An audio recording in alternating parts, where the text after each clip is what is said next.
করলো, তোমরা যে কোরআন পড়িয়েছো ওটা কাগজের কোরআন, তোমরা যে মাদ্রাসা পুড়িয়েছো, ইট আর কাঠের মাদ্রাসা পুড়িয়েছো, মসজিদ বন্ধ করেছো, ইট আর কাঠের মসজিদ বন্ধ করেছো। কিন্তু জেনে রাখো, ওই যে মক্তবে ছোট ছোট বাচ্চারা আছে হাফিজি মাদ্রাসায় পড়ছে, ওদের প্রত্যেকের বুকের ভিতরে 30 পারা কোরআন সম্পূর্ণ অক্ষত রয়েছে। এইবারে তারা চিন্তা করলো তাহলে আর আলেম মেরে লাভ নেই। এইবারে তারা দালাল তৈরি করতে লাগলো। এবারে মুসলিমদের হত্যা না করে ইসলামকে হত্যা করার চক্রান্ত করলো। শেখ হাসিনা তাই করেছিল, ভালো করে বুঝুন। ওই যে শিক্ষা সিলেবাসের ভিতরে বানর তত্ত্ব ঢুকিয়েছে, কেন জানেন? ইংরেজরা এই কাজটাই করেছিল।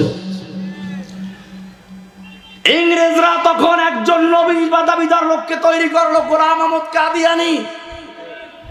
এই গোলাম আহমদ কাদিয়ানী সর্বপ্রথম যে বিষয়ে কিতাব লেখে তা হচ্ছে মুসলিমদের জিহাদের বিরুদ্ধে কিতাব লেখে। কারণ ইংরেজরা ভয় পেত জিহাদ কি, ভয় পেত জিহাদি আলেমদেরকে।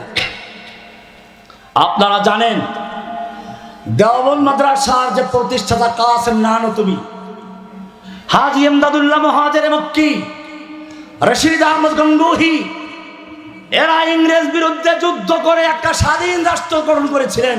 থানা ভবন ছিল তাদের রাজধানী। কাসেম নানতুবি ছিলেন প্রধান সেনাপতি, রশিদ আহমদ গঙ্গোহী ছিলেন প্রধান বিচারপতি, আর হাজী ইমদাদুল্লাহ মুহাজিরে মক্কি ছিলেন আমিরুল মুমিনিন।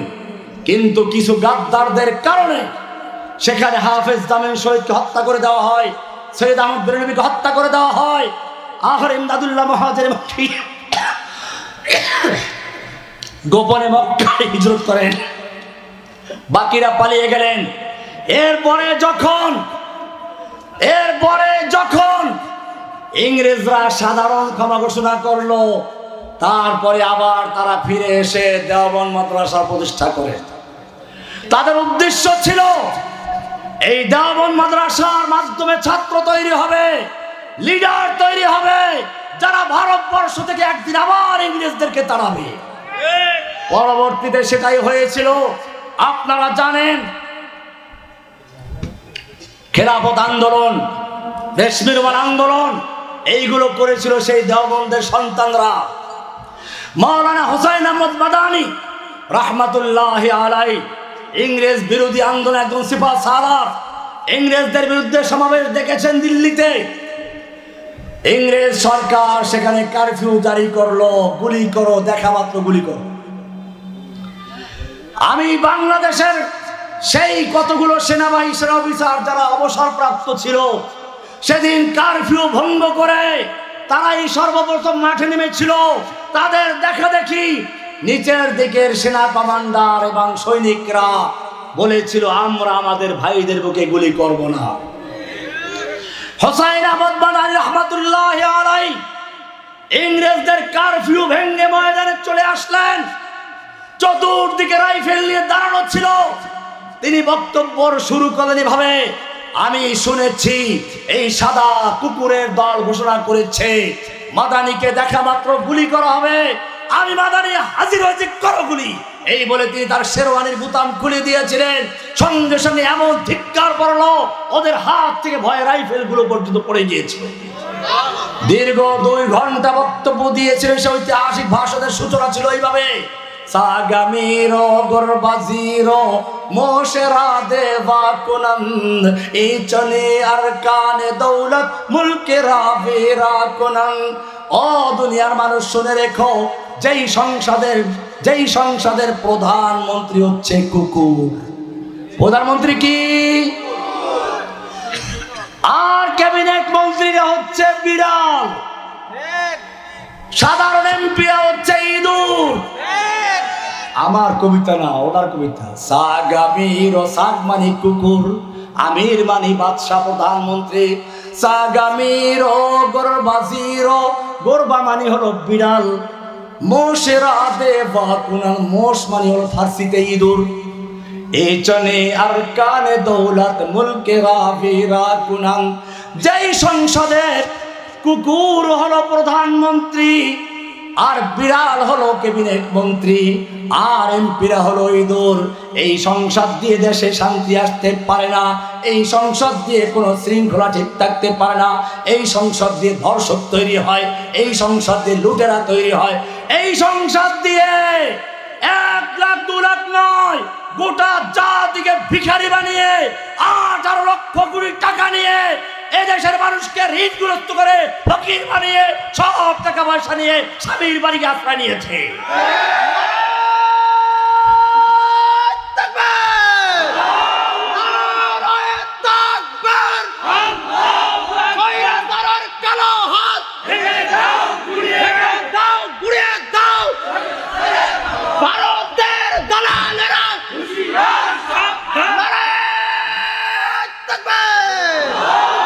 আমার বলার উদ্দেশ্য হচ্ছে, এখন আর কওমি আলিয়া বিভিন্ন দলের বিভেদ ভুলে গিয়ে ইংরেজদের বিরুদ্ধে যেভাবে সকলে ঐক্যবদ্ধভাবে দাঁড়িয়েছিল, ও আমার ভাইয়েরা, যদি বাংলাদেশের স্বাধীনতা রক্ষা করতে চাও, যদি ইসলামের দিনকে নিয়ে বেঁচে থাকতে চাও, এখনো সময় আছে। সমস্ত বিভেদ এবং দলাদলি ভুলে গিয়ে ঐক্যবদ্ধ ভাবে 90 ইংরেজ বিরুদ্ধে যুদ্ধের জন্য প্রস্তুত হও, নতুবা তোমাদেরকে দিল্লি থেকে ওই যে চট করে ঢুকে পড়বে নাস্তিক মোরতাদরা, তোমাদেরকে কুকুরের মতো টেনে টেনে খাওয়ার জন্য প্রস্তুত হয়ে যাচ্ছে। আজকে ইসকনের এত বড় সাহস কোত্থেকে এলো? মনে রাখতে হবে, আল্লাহর পথে জীবন যদি দিতে ভুলে যাও, আমি শুরুতেই বলেছি আল্লাহর নবী বলেছেন তোমাদের ধ্বংস অনিবার্য। আমি একটা গল্প করে শেষ করব। ফজাইল ইবনে আয়াজ নামে একজন জগৎ বিখ্যাত পীর ও বুজুর্গ ছিল, আর ওই সময় একজন বড় আলেম ছিলেন মুহাদ্দিস মুফতি আব্দুল্লাহ বিন মুবারক রাহমাতুল্লাহি আলাইহি। ফজাইল ইবনে আয়াজ মক্কায় থাকেন, জমজমের পানি পান করেন, এরকম ভাবে বাইতুল্লাহ তওয়াফ করেন, হাজরে আসওয়াদ চুমু খান, মাকামে ইব্রাহিমের পিছনে নামাজ পড়েন। সবচেয়ে বড় কথা, আল্লাহর নবী যেই জমিনে ছোটবেলায় বড় হয়েছেন, হাঁটাহাঁটি করেছেন, সেই জমিনে থাকছে। 1 রাকাতে লক্ষ রাকাতের সওয়াব পাচ্ছে। ছাত্ররা বলল ফজাইল ইবনে আয়াজ আব্দুল্লাহ বিন মুবারককে যে আপনিও তো ইচ্ছে করলে ওই মক্কায় গিয়ে থাকতে পারেন, এত কষ্ট কেন করছেন যুদ্ধের ময়দানে? ইতিহাস পড়ুন। আব্দুল্লাহ বিন মুবারক রাহমাতুল্লাহ আলাইহি সেই যুদ্ধের ময়দান থেকে ফজাইল ইবনে আয়াজকে উদ্দেশ্য করে একটা পত্র লিখেছিলেন। এই পত্রটা বলেই আমি শেষ করব, উঠা বসা করবেন না। ইয়া আবিদাল হারামাইন লাউ আবসারতানা লাআলিমতা আন্নাকা বিল ইবাদাতি তালআবু। ও মক্কা মদিনার আবেদ, ফজাইল ইবনে আয়াজকে উদ্দেশ্য করে বলছেন, ইয়া আবিদাল হারামাইন, ওহে মক্কা মদিনার আবেদ, তুমি মক্কায় ইবাদত করছো, 1 রাকাতে লক্ষ রাকাতের সওয়াব পাচ্ছ, জমজমের পানি খাচ্ছ, বাইতুল্লাহ তওয়াফ করছো, হাজরে আসওয়াদ চুমু দিচ্ছ, সব ঠিক আছে, কিন্তু জেনে রাখো লাউ আবসারতানা, তুমি যদি আমাদের ইবাদত দেখতে, আমাদের ইবাদতের তুলনায় লাআলিমতা আন্নাকা বিল ইবাদাতি তালআবু, তোমার ইবাদতগুলো আমাদের ইবাদতের তুলনায় খেলনা ছলনা ছাড়ার কিছুই না। কেন? সামনের কবিতা, মান কানা ইয়াখযিবু খাদ্দাহু বিদুমুইহি ফানুহুরুনা বিদিমাইনা তাতাখাদ্দাবু। ও মক্কা মদিনার আবেদ, মক্কায় বসে ইবাদত করছো, তোমার ইবাদত করতে করতে যখন জজবা চলে আসে, তোমার চোখের পানি দিয়ে তোমার গিরিবা ভিজে যায়। ভালো কথা, চোখের পানির মূল্য আছে, আমি তুচ্ছ করছি না, কিন্তু জেনে রাখো আমাদের যখন যুদ্ধের ময়দানে যুদ্ধ করতে করতে জজবা চলে আসে, আমাদের চোখের পানি দিয়ে নয়, আমাদের বুকের তাজা রক্ত দিয়ে আমরা আমাদের দেহকে রক্তাক্ত করে ভিজিয়ে ফেলি। ওদের যুদ্ধ চলছে, এক তরুণ যুবক আল্লাহর নবীর সামনে এসে দাঁড়িয়ে বলছে, ইয়া রাসূলুল্লাহ, এ আমার বাহু, এ আমার শক্তি, আমার তারুণ্য, আমার এই সুন্দর চেহারা, আমি যদি আল্লাহর পথে যুদ্ধ করতে করতে শহীদ হয়ে যাই, আমার জন্য কি পুরস্কার রয়েছে? আল্লাহর নবী বললেন জান্নাত। যুবক কয়েকটা খেজুর বের করলো, 2-3টা খেয়ে জোরে ছুরি মারলো আর বললো, এতগুলো খেজুর খেতে গেলে আমার জান্নাতে যেতে দেরি হয়ে যাবে। তলোয়ার নিয়ে যুদ্ধের ময়দানে ঝাঁপিয়ে পড়লো, কাফেরদেরকে কেটে কেটে স্তূপ করে দিচ্ছে। কাফেরদের ভিড়ের ভিতরে ঢুকে গেছে। কালো মেঘের ভিতরে পূর্ণিমার চাঁদ যেমন ঢুকে যায়, যুবক সেরকম ঢুকে গেছে। সাহাবায়ে কেরাম ডাক দিলেন, যুবক ফিরে আসো, তুমি তো কাফেরদের ভিড়ের ভিতরে ঢুকে গেছো। যুবক তাকালো, ঠোঁটে মুস্কি হাসি, চেহারায় রক্ত, আর বলছে, ও আমার সাথী ভাইয়েরা, তোমাদেরকে বিদায় সালাম জানাচ্ছি।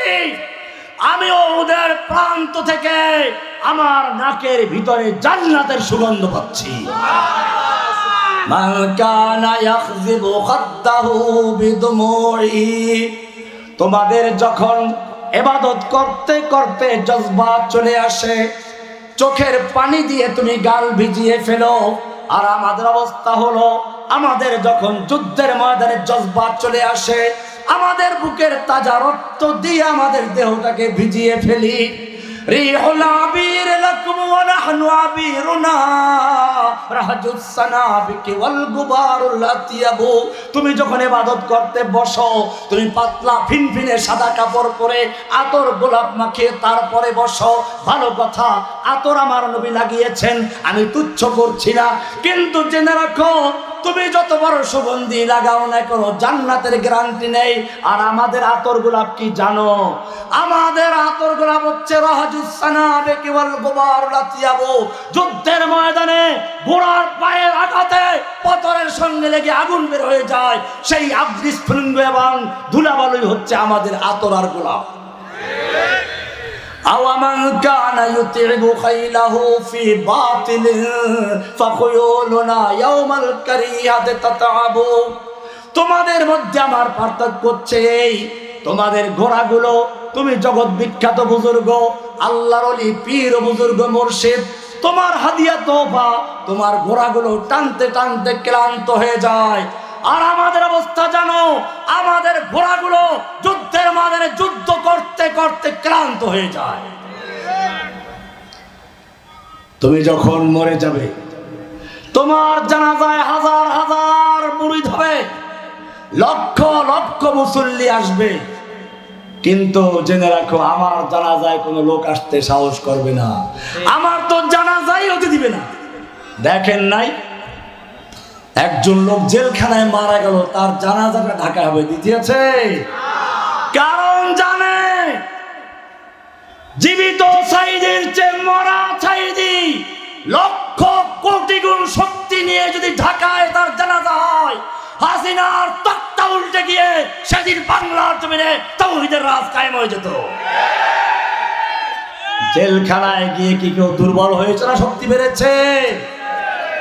বয়স বেড়ে গেছে, ক্লান্ত হয়ে গেছি, কিন্তু আলহামদুলিল্লাহ ইমানের শক্তি দুর্বল হয় না। ডক্টর আফিয়া সিদ্দিকাকে আপনারা জানেন, গুয়ান্তানামো বে কারাগারে তাকে নির্যাতন করা হয়েছে। যেই মহিলা হাফেজে কোরআন 18টা ডক্টরেট ডিগ্রি আছে, নিস্তেজ হয়ে গেছে নির্যাতনে। যখন তাকে আদালত উঠানো হচ্ছিল, চোখ খোলার মতো শক্তি গায়ে ছিল না। বিশ্ব দেখেছে হুইল চেয়ারে বসা, কিন্তু হেজাব দাও, হেজাব দাও। সুবহানাল্লাহ। আমেরিকার গোয়েন্দারা রিসার্চ করেছে, বলেছে আমরা নির্যাতন করে করে তার দেহকে নিস্তেজ করতে পেরেছি, কিন্তু তার ঈমানকে চুল পরিমাণ দমাতে পারি নাই। মনে রাখবে, জালিম সরকার আমাদেরকে অত্যাচার করেছে, মাসকে মাস বেড়ি পড়ে রেখেছে, বিভিন্ন রকমের অত্যাচার।